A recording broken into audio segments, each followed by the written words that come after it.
Hello, my name is Deborah Donnelly and I'm a professional Irish artist.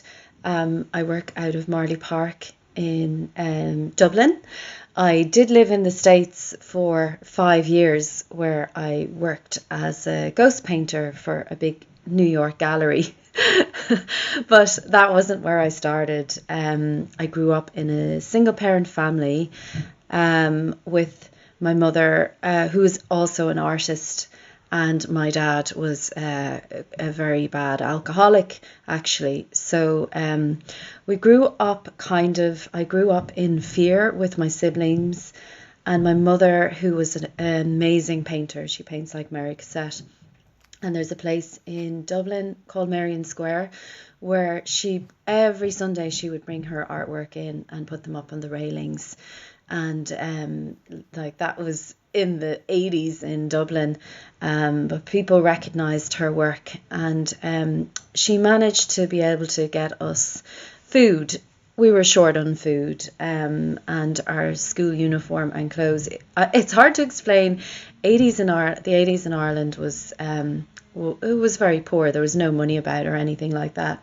So the one thing she did do, and I'll never forget it, and it stays with me to this day, is she would paint the wall in the kitchen.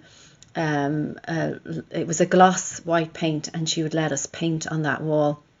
And then, of course, she would wash it away, and then we would paint again. So we knew to paint. If there was an instant where I'm super sensitive now, and I suppose I've zero relationship ever with my father because he caused a lot of hurt and pain. But we would hide growing up in the house when we knew he was coming in, and there'd be violent times, but we always looked forward to the art. And I suppose that's my background. I did see my mum struggle now. There was times we just had rice for dinner, or we'd go to school with no lunches, and she would try and borrow off the neighbours and bring our lunches up to the school. But I suppose when it was always nice to have something to know that I could do with the painting. And I guess my mantra is expression beats depression. And I'm always painting. I always know that I have to paint. I'm probably obsessive about my painting.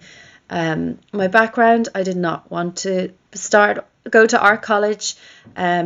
I got quite high points in my leaving cert, and I could have done anything really, but my art teacher and my mum forced me to do art. And I'm so glad they did, because it's so creative, and I love the business side to it as well. Not that I'm motivated by money or anything like that. I mean, I never ever want to own a super yacht. I just like to be able to get by and have enough.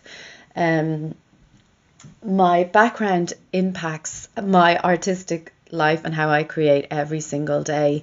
I suppose it's part of my mental health. I know I have to paint every day. If I don't paint, I'll get down. The black dog is always near. The themes from my childhood. In art college, my background was textiles. I didn't get into fine art in college, and my mother always says art college taught me how to drink. That's about it. But I messed up. I didn't get into fine art. I got into textiles, and it was the best thing ever. I had amazing teachers in there, and I also loved the texture of the paint, and it was weaving I specialized in, and for my degree show I ended up weaving canvas and then painting on it, and my whole show was bought by the Sunglass people. I'm not broadband something. I'm dyslexic, by the way, as well. My themes from my childhood were always kind of animals, and I always wanted to paint like Rembrandt and Vermeer, but a cow ended up popping out. I probably hit upon the cow by accident. I was backpacking, trying to get from San Francisco to Hawaii, so I ended up on this ship full of cows looking after them, and they were all pregnant, so they stayed pretty still. And I did a quirky portrait of a cow painting, and it sold. And then I went, I can't believe that sold. And then I did another one. And then I probably peaked too early, because I got known for my cow heads. And at one stage, I had an order for lots of cows. And I kind of peaked with that.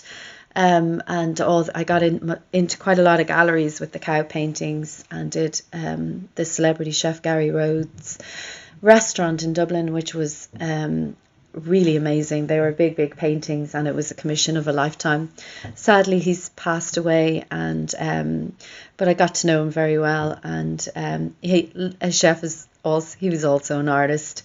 What I'm focusing on now, so, and my biggest challenge. So I got pregnant early. One of the reasons I left the States, and September 11th had happened. So I had to leave the gallery. I was working for a massive gallery over there, as a ghost painter, and I would send my work home to my mum, which she would sell on Merrion Square, the cow heads. And she just laughed, because she said, people just say it's beginner's luck.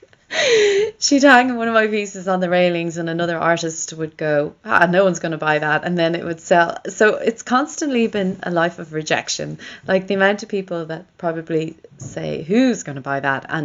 And I just laugh, because it's something different. When I started out my big cow paintings, it was something different, and it kind of took off. And then other artists, I think I was copied by a few other artists who are, probably they were older than me and not better, but they're better at advertising themselves. So I kind of didn't like being compared to them. And I think I went a bit down, and I just thought, like, and that's when I realized, like, I probably, because of my age, there was two guys that, started painting my cow images and got credit for all of them because of my age. And they were older. So I don't know, I think that was the best thing that ever happened, because it pushed me to explore other avenues. And I look at their work now, and they're kind of still stuck in that, because you get stuck in a trend with the cow paintings. I could not keep up painting them. My new work now, I just love my new work. I feel so strong about it. I lost my home through a vulture fund probably about 5 years ago. And as an artist, you love working in a cave and by myself. And then I had my babies, I suppose, but I loved working from home. Like, I never really left my house. So when I lost my home, I lost my studio, and I honestly was beside myself with grief. I did have to see somebody, because I wasn't inside my body at all.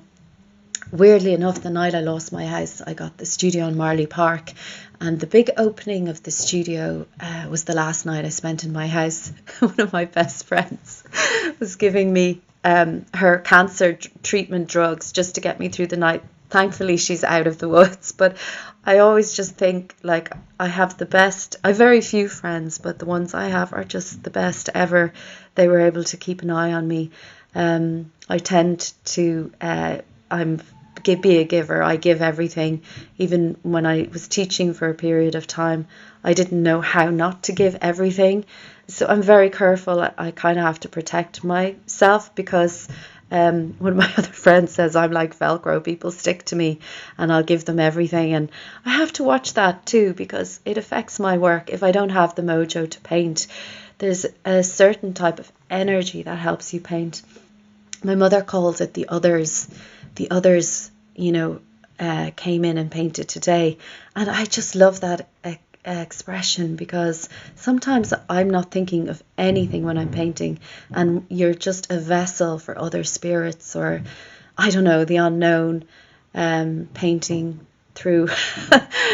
But 5 years on, and the rental housing market in Ireland has been crazy. I've moved 6 times in 5 years, and the only constant with me has been my studio in Marley Park, and I am forever grateful that it is my home. And one thing I know, I am an artist. That is me. I'm an artist, and I'm a mother. And it just, I should also add, I also separated when we lost the house. But my ex-partner was, I don't want to talk bad of him because he's the father of two of my children. I have three children altogether. I've kind of a colourful past. But he was, I remember him saying, you can't be your work. You have to tune off. And now I just know I am my work. I am my work. And I love it. And my children love it as well. So I do paint. I have I have met a lovely guy, I have to say. If I had known he was at the end of my marriage, I would have ran out sooner. But I don't know how that has to do with anything. But I do know that support and community is very important when you're a painter. Advice to my younger self, or anyone out there painting, just keep painting, keep working. It's weird when you keep working, you work yourself out of something and an opportunity comes along. I think being an artist, you do have to give back to the community. Like there was so many, I have children's books too, how to paint a cow sessions I did with libraries and kids. And I never know what is going to come every week. Last weekend, I was in Clare teaching refugees how to paint a cow, actually. And I had the best fun. I just love it. So I do have collectors that have been so good. They buy like a couple of pieces off me every now and again, and it really does keep me going. And my prints, and then the belief. You do have to be obsessive about your art and believe. Last year, I've been driving all around Ireland to try and find, I have a camper van too, trying to find land or where I belong. I don't know where I belong. It's taken me a long time to try and figure that out. I belonged to my marriage and as a mother for such a long time. And now my children are getting older and I have to figure out where I belong. And I hugely follow my gut. And usually my desire to do something is way stronger than my fear of it. So we bought a piece of land out in Connemara and my gut was so right about it. And I bought it with my new love, my partner, and he's actually a builder. We're such a good combination because he's a creative person too. And it's an acre of land. And it's category 4. That's what they call it in Ireland, the category 4 of beauty.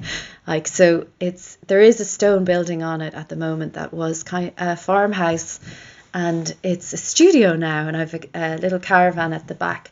But I'm like 20 minutes away from these big monster mountains that make me realize, like the whole time I was losing my house and my studio and time of change, I read books on space and Elon Musk, and I don't know, because I knew it was bigger than me, that I found it fascinating. And when I go to Connemara, those mountains I know are so much bigger than me, and I'm just a dot on this planet. And it just makes me feel very grateful. And I just love the colours, the texture. My weaving and my texture days are coming into my art. And I'm really coming into myself, I believe. And I don't know, I know it's different. I've never painted to sell, but I do follow my gut and my soul. And I know when there's energy, my energy in a piece, I know when the energy is in that piece. And when somebody connects with that piece, I connect with them through the piece. And I have a lot of deep spiritual conversations with people that buy my work as well. And life is full of ups and downs. And I don't know, I'm not afraid anymore. As an artist, you have a fear, and I see it with people coming into the studio all the time. You do have to be thick-skinned. My mother laughs at how thick-skinned I am. Someone could come into my studio and say, "Oh, you only deal in children's art," and I've learned to laugh, and I do see myself as an educator now that I'm older. Kind of have to educate more people. Um, I do listen to music when I'm painting. I get totally into the zone. I can listen to Ludovico Primavera. I can put on repeat and cry my eyes out when I'm painting. I also love listening to REM. Oh my heart, oh my heart, oh my heart. And I hold my heart and I cry. It's such an outward experience. Friends, when they see me painting, they don't recognize me because my body changes. It's like I'm being invaded by higher power. I know that sounds silly, but yeah, that's the mechanics of it and my techniques. I'm always learning. I always try to be inspired by other artists. Lucian Freud, gosh, he was such a big part of my life. And I love the Stacey Ullman, the English artist, and I have Damien Hirst as well. I just love they're really brave. I visited her studio is like 5 floors big, and yeah, I think it's really hard. When I lived in New York, there was a New York Times article, successful artist without children are men. And I do know it is it is with parent when you throw parenting into being an artist, like of course the children come first, but they're all at a stage now, and I'm so excited about the future, and developing even more and more. So yes, I think that, do you have to listen to music? What do people take away with my art? What I like about my art is you could just, even I find when I come in the morning, I can just look at it and look at it and look at the depth. And there's certain pieces in here I love and I want to keep hold of, but you can't. In order to stay a jobbing artist, you have to release the piece, sell the piece, and that's how you grow. But I do get very attached to my pieces. But yeah, I'm just so happy now that other people like my art too. It's just such a great compliment, and I feel very grateful. I am so content at the moment, even though like I am I am staying with my mother at the moment because I can't find another place to rent in Dublin. So I don't know, but I know I have my art and my studio. It's such a lifesaver.